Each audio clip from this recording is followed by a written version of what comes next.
আসসালামু আলাইকুম বন্ধুরা, কেমন আছো সবাই? আশা করি ভালো আছো। তো আমি ভালো আছি অ্যান্ড আজ হচ্ছে আবার নতুন বছরের নতুন একটা ব্লগ। সো আমি এখন চললাম বাজারের দিকে, কিছু শপিং করতে হবে বিকজ আমি এর আগে যে রিওয়াইন্ড ভিডিও সেখানে বলেছিলাম যে আমার কোনো এই বছরে বা কোথাও ট্যুরের প্ল্যান নেই বা কিছু। তো হুট করেই দেশের বাড়ি যাওয়ার একটা প্ল্যান হয়ে গেল। তো এখান থেকে বর্ধমান থেকে যে বিহারের যে জার্নি, সেই জার্নিটা দেখাবো। আফটার লকডাউন ট্রেনের প্রথম এক্সপিরিয়েন্স হবে আমার, তো অতি অবশ্যই তোমাদের সঙ্গে শেয়ার করব। সো এখন যাওয়া যাক বাজারের দিকে এবং যেতে যেতে তোমাদের সঙ্গে রাস্তায় কথা বলছি। সো এখন চললাম শপিংয়ের জন্য এটিএম থেকে টাকা উইথড্র করতে। সো তখন যেটা বলছিলাম যে এবারেও আমি বিহার যাচ্ছি, হুট করে প্ল্যান হলো ব্যাপারটা। যেতে হচ্ছে, একটু কাজ আছে, তার সঙ্গে আমি ভাবলাম যে এবছরে ব্লগ শ্যুট করা হয়নি, কোথাও ট্রাভেল করার নেই, তো নতুন করে আবার একবার বিহার ডায়েরি শ্যুট করব। এর আগেও আমি দুবার শ্যুট করেছি জানি, সেটা আমার প্লেলিস্ট আছে, আমি কোথাও লিঙ্কে দিয়ে দেবো। যদি না দেখে থাকো, সেখানে আমি আমার গ্রাম সম্পর্কে, আমার ফ্যামিলি সম্পর্কে, আমার যে পিসি কাকা তাদের সবার বাড়ি দেখিয়েছিলাম। এবারের যে সিরিজটা সেটা আমি আশা করি তোমাদের পছন্দ হবে, বিকজ আমি একটু সেখানকার লাইফস্টাইল শ্যুট করতে চাই, সেখানকার খাওয়া দাওয়া, লোকাল ফুড এবং সেখানকার লোকাল লাইফস্টাইল সেটা আমি শ্যুট করবো। তো আশা করি তোমরা এনজয় করবে সিরিজটা। তো তার আগে তোমরা জানো কি করতে হবে, আমার চ্যানেলটাকে সাবস্ক্রাইব করতে হবে, সাবস্ক্রাইব করো, বেল আইকনটাকে ক্লিক করো যাতে নোটিফিকেশান পাও। আর এইগুলো নেব, বাট এইগুলোর মধ্যে আমি কনফিউজ হয়ে গেছি কোনটা নেব। তো ভাবছি এটা না হলে এটা, দুটো আমার জন্য নয়, বাট একজনকে গিফট করতে হবে, সেই হিসাবে নিতে হবে। তো দেখি এখন কী করা যায়। ওনার পায়ের সাইজ, আমার পায়ের size, this one or this one. I think this one is better, তাই না? চলো এটা ঠিক আছে।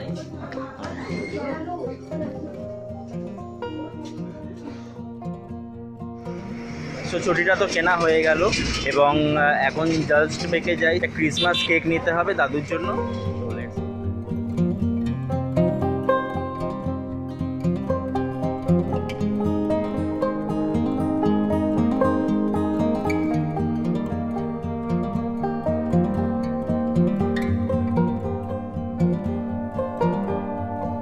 হচ্ছে তুমি চেঞ্জ করে দাও, চেঞ্জ করে দাও। তো এখন সিনটা এরকম হয়েছে যে আমি জাস্ট আমার ঘড়িটা, না না এটা আমার ইউটিউব চ্যানেল আছে, সেটার জন্য আসলে কিছু নেই, আমার ইউটিউব চ্যানেল আছে, তো আমি ওটার জন্য মাঝে মাঝে শ্যুট করতে থাকি, ঠিক আছে? হ্যাঁ, তো সিনটা এরকম হয়েছে, আমার যে ঘড়িটা, সেই ঘড়িটা ভুলভাল টাইমিং দিচ্ছে এবং কোনো ঠিকঠাক নেই। তো ওই কাকার কাছে এসেছে এই কার্টুন গেটের সামনে, তো কাকা এখন ঠিক করছেন, বললেন ব্যাটারিটা চেঞ্জ করতে হবে নাকি কাকা?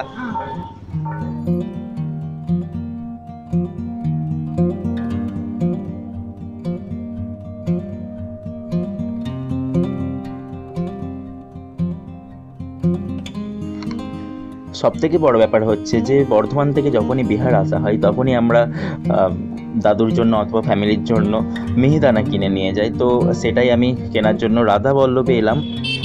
তো মিষ্টির পর্ব শেষ হয়ে গেছে, তো মিষ্টিটা নিয়ে এখন বাড়ি যাওয়া যাক। সো এখন সিনটা হচ্ছে এরকম যে আমার সমস্ত শপিং করা কমপ্লিট হয়ে গেল বাড়ির জন্য, মানে দেশের বাড়ির জন্য মিষ্টি, কেক আর গিফটের জন্য একটা চটি, মানে একটা দাদুকে গিফট করব, সেই চুড়িটাও নেওয়া হয়ে গেল খাদিমস থেকে।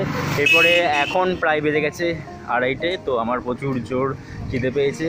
অ্যাকচুয়ালি আমি লাঞ্চ করে আমি বেরোইনি, তো যাই এখন লাঞ্চ করব এবং গিয়ে আমি প্যাকিংগুলো করি। প্যাকিং কমপ্লিট হবে, অর্ধেক প্যাকিং হয়ে গেছে এবং অর্ধেক প্যাকিং বাকি আছে। তো গুড ইভিনিং ফ্রেন্ডস, আমি লাঞ্চ টাঞ্চ করে একটু রেস্ট নিয়ে নিয়েছিলাম, পাওয়ার ন্যাপ নিয়ে নিয়েছিলাম।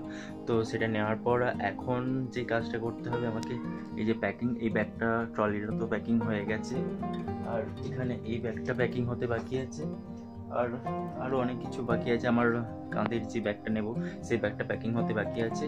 তো এখন যেটা আমি তোমাদেরকে বলছিলাম যে ট্রেনের ব্যাপারটা এখন হয়েছে যে বর্ধমান টু বিহার যাওয়ার একটা এখন ট্রেন আছে রাত্রেবেলায়, যেটা হচ্ছে 10:45-এ Howrah Jamalpur express special train.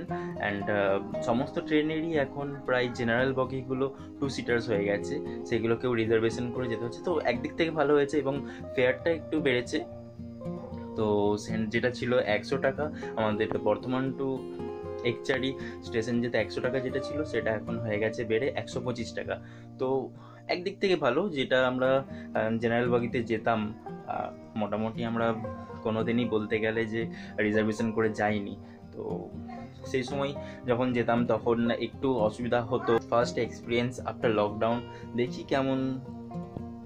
আর লোকাল ট্রেনের এক্সপিরিয়েন্স আমার হয়ে গেছে অলরেডি। বর্ধমান টু শিয়ালদা গেছিলাম সেদিনে, কদিন আগেই। তো প্রচণ্ড ভিড়, লোকাল ট্রেনে ভিড় হচ্ছে, জানি না এরকম দূরপাল্লার ট্রেনগুলোতে কি অবস্থা, তো দেখা যাক।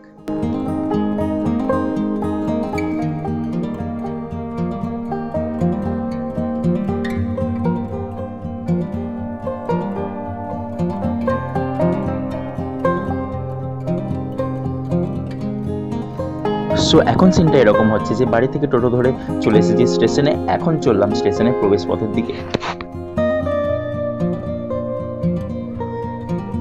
যেহেতু ট্রেন আসতে এখনো 45 মিনিট দেরি, তাই স্টেশনেই ওয়েট করলাম খানিকক্ষণ।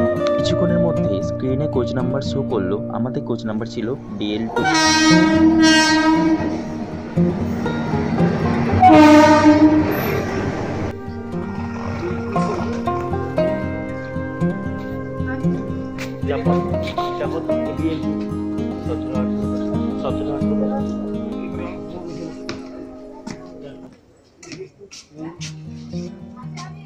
আচ্ছা,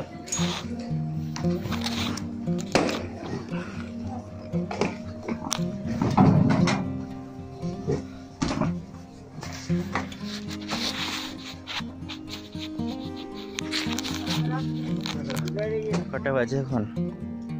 5টা বাজে।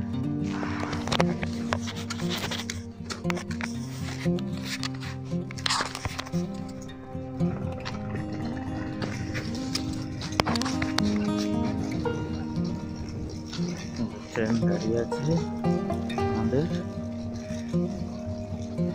এখন বাজে 5টা 10। এই নেমেছি, এখন ওই সামনের দিকে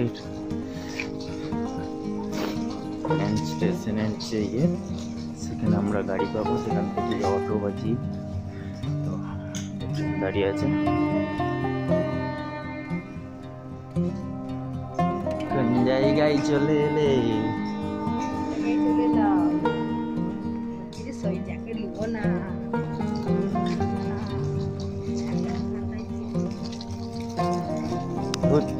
পুরো অন্ধকার, টাটা করে দাও ট্রেনটাকে।